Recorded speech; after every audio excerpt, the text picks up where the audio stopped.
రమణ గారు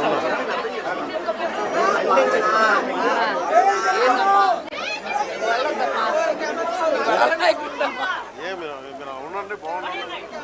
ఎలా ఉంది? చాలా ధైర్యం ఇచ్చారు నాకు ధైర్యమేనమ్మా. ఇంత అవకాశం ఎవరు కనపడిద్దమ్మా? నా బిడ్డ నా కొడుకు అమ్మా. చాలా చాలా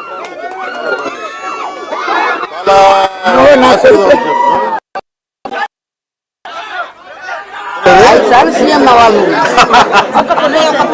చూడాలి. నా కోల్దానికి వెయ్యాలి. శ్రీనివాసరావు గారు మీరు కలిపేయాలి. నా కోల్దానికి ఈ కొడుకు ఏమో పని చేయలేకపోతున్నారు.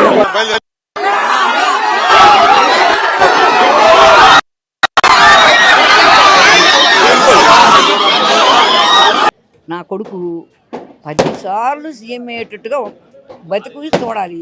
చచ్చిపోయాను అనుకో, ఈ సీని గారు ఆయన నా కొడుకు వచ్చి పూలదండేసి వెళ్తారు.